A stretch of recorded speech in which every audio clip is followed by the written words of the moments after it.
Wow, these lights took a long time to program, but I'm really happy with the result. As a matter of fact, if you'd like to see how I program these lights, stick around and I'll show you.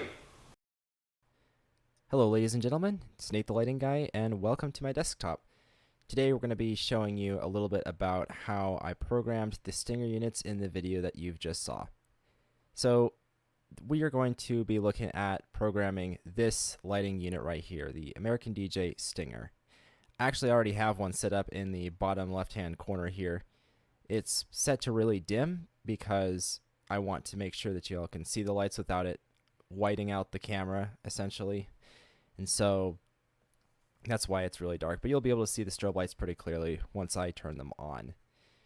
So first off, we need to see what we have for programming these white lights around here. So referring to the product manual, here are the DMX traits. First thing that needs to be set is channel 1 to set it to DMX mode. And we have, looking down the list, channel 5, which controls the white LEDs. Now this is important. We have 0 to 9 is blackout, 10 to 135 is white output position.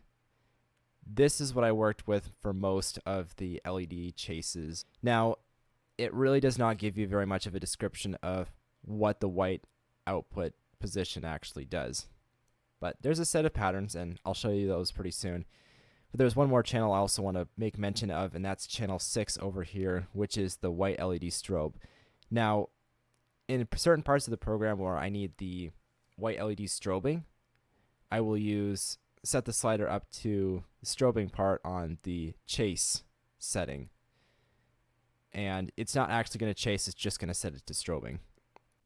Having a single channel to control the position of all 8 white LEDs really doesn't give you too much control over what you're able to do with them.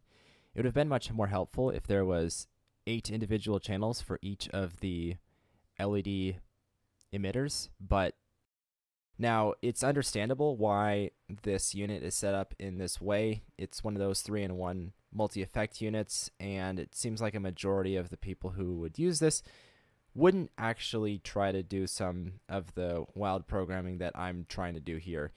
And so it makes sense why, but again, it could be a little easier to program, but I can understand why American DJ did it this way.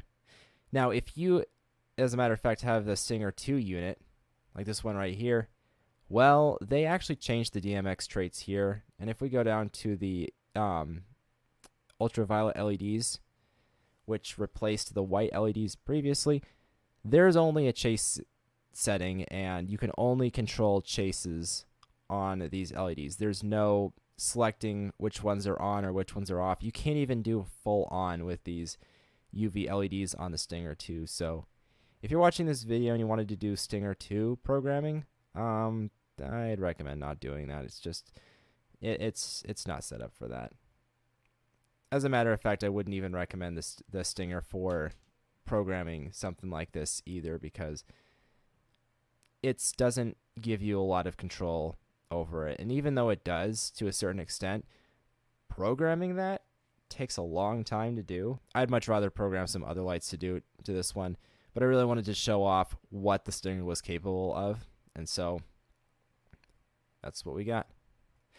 Moving on to QLC Plus, I have the 4 fixtures imported, and it only says Stinger corrected because I redid the whole Stinger fixture profile for it because I wanted to make sure that it had all the extra details about what the white LED functions do, which I'll show you coming over here to Simple Desk.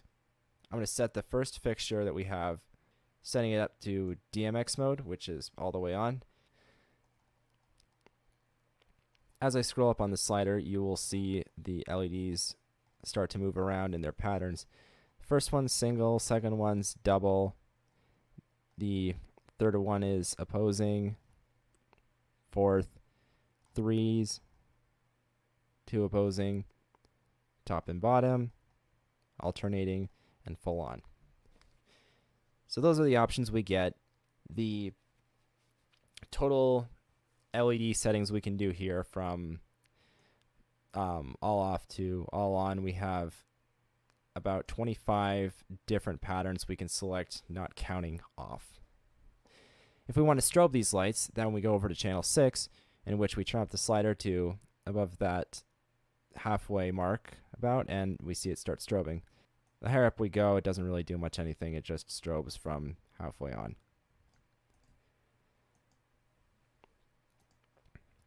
Using these to go through the scenes section and create folders for each of the 4 units I will be programming, or I programmed already. Opening it reveals the 25 different scenes that I have going on here that are each of the LED patterns possible. As you can see, if you take the whole ring of the LEDs and you kind of roll it out flat, this is what you get. At symbols on, big O is off. By far, this is the best naming scheme I could think of for these lights, just to kind of give a visual representation of what they would look like when actually operating them. Next up, I need to assign buttons to all these lights. So over here in Virtual Console, I have set each of the 25 buttons for each of the units, so we have 100 in total. If there was only 8 channels for each of the LEDs on the front of the unit, this would really be reduced in the amount of buttons I'd have to select for here, but regardless, this is what we have to work with. If I go to settings for one of these buttons, you'll see that I have the function here from the scene I programmed earlier, and I have an external input from MIDI on channel 235. Now this is important. This is how I am sequencing the lights, which is where LMMS comes in. I used LMMS to output MIDI to a loopback MIDI application, which then comes and gets received by QLC Plus, and then using that as an input goes to each of the buttons depending on what channel they're set to, and allows me to control them that way. So if I enable this, I go over to and select one, go up to near the top,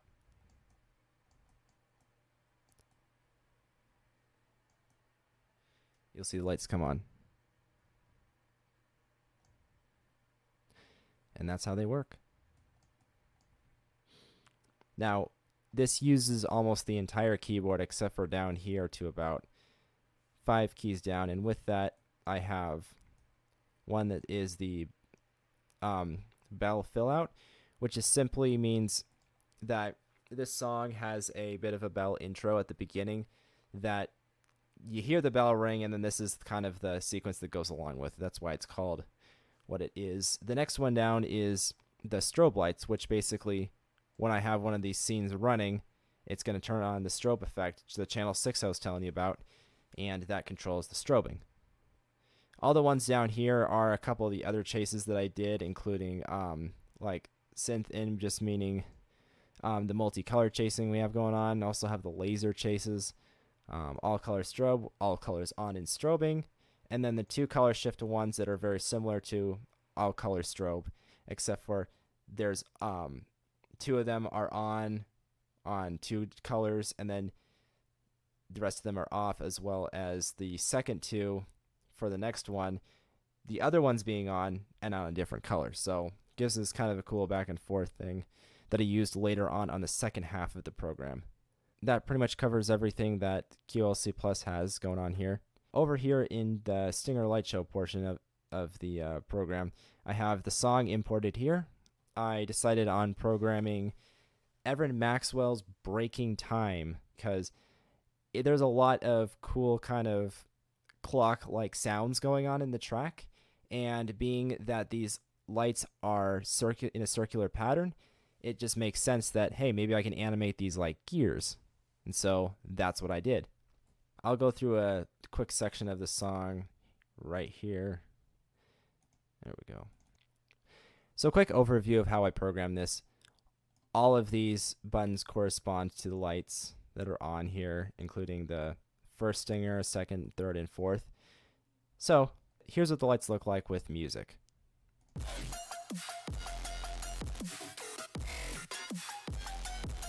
watch the cursor here, you'll see where we're at.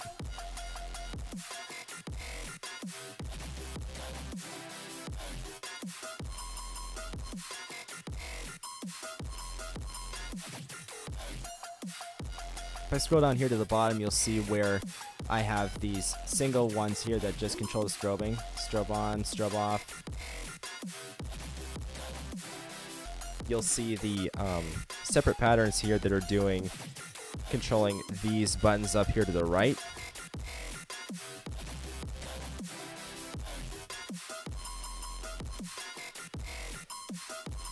There's a lot going on here, and this thing took a long time to program in order to synchronize the lights exactly the way that I was hoping to get them.